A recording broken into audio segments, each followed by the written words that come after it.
Once upon a time in Edo period Japan, the Tokugawa shogunate was in complete control, making rising the ranks between social classes incredibly difficult. A court official is walking around this day, enjoying the impermanence of the cherry blossoms and contemplating his place in the grand scheme of the universe, when this small, bean-headed man tells him he's going to turn him into a star. With an innocent smile, the official humors this little man. Perhaps, by helping him, the spirits will reflect kindly upon him, giving him enough good luck to rise in the shogun's esteem. With an unassuming flair, the little green man tells him to ingest a small ball, and once he does, the official becomes stiff as a board, and all matter he touches becomes a part of him. "Your lord will be impressed by your size," the prince, as he is called, says, as he forces the official to eat and eat. Everything is consumed, including his lord's favored cat, the retainers of his lord's house, and the court official's lord himself. Officially a cannibal, the flamboyant terror of a cosmic being, with a head as if chiseled out of the fabric of the stars, looks at the prince's work, without a nod, and with speech sounding like the squeal of an oni. Up to the heavens the official ascended, and with a flash of godly light his body exploded, like a small big bang, into a star. At least then his terror ends, shining high in the sky with no eyes to see nor hands in which to feel and find comfort. The official's only wish upon a shooting star is for but a mouth to let loose his screams. But wait, there's more. But wait, there's more.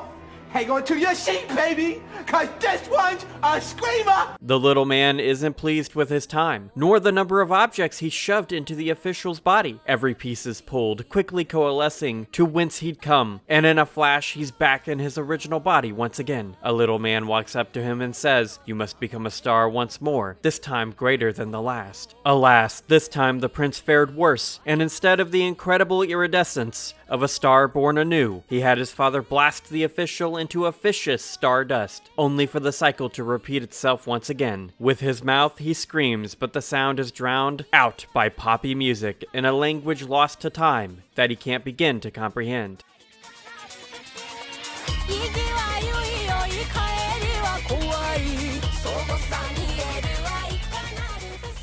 Thus, the official is locked away amongst the stars in an infinite Tsukuyomi of gluttonous expansion and explosion. This is Once Upon a Katamari, a Lovecraftian horror game painted in a colorfully cheerful veneer so as to hide the human suffering and madness therein. You're watching Rayl Deal Games, and today we're talking about Once Upon a Katamari, which was the most recent community-voted modern video game for me to cover. Despite its colorful coding, Once Upon a Katamari is cosmic, Lovecraftian horror at its finest. It's important to remember that Lovecraftian horror isn't just Cthulhu cults. That connection is more a byproduct of the Call of Cthulhu tabletop game rather than Lovecraft's work itself. It's really a type of horror, often what we partially call cosmic horror, where humanity is put in a position where the cosmic forces of the universe are indifferent and callous towards our insignificance. Reality is not only indifferent, but malicious towards man, which is what drives characters within Lovecraftian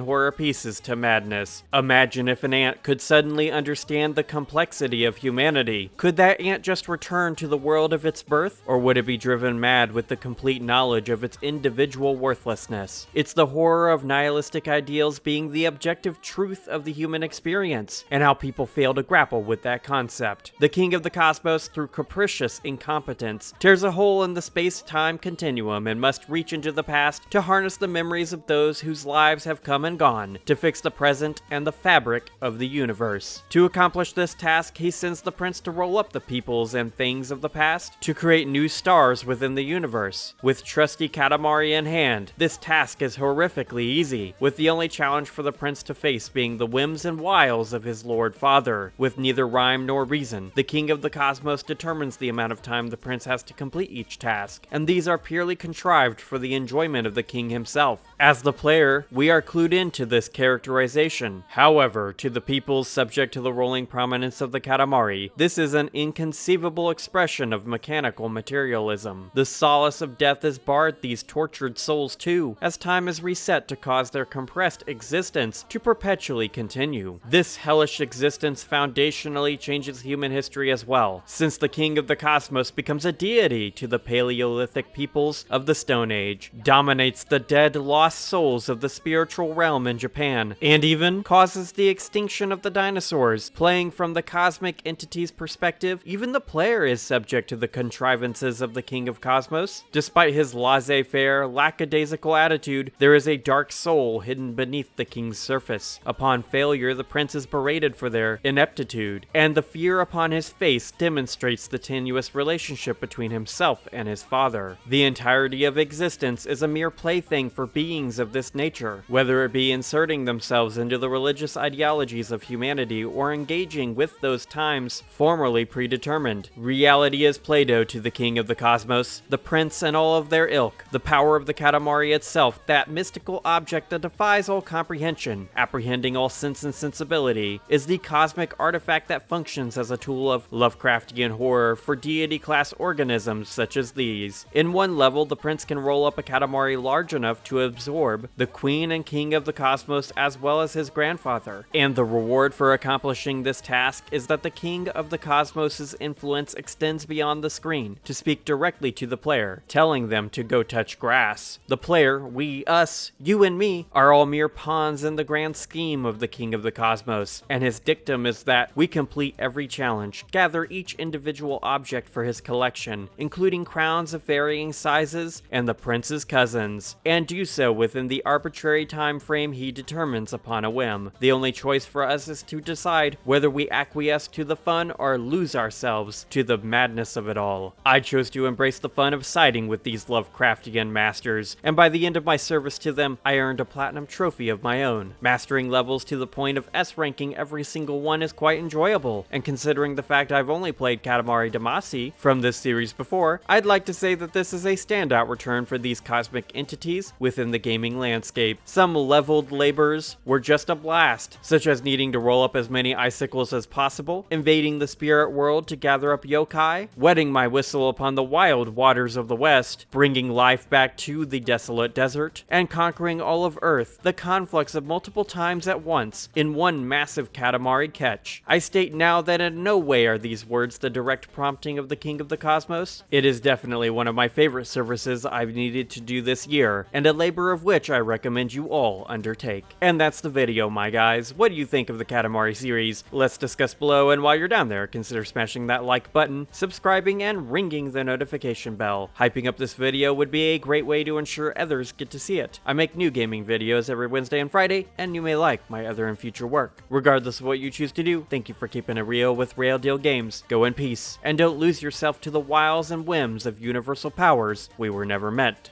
to understand.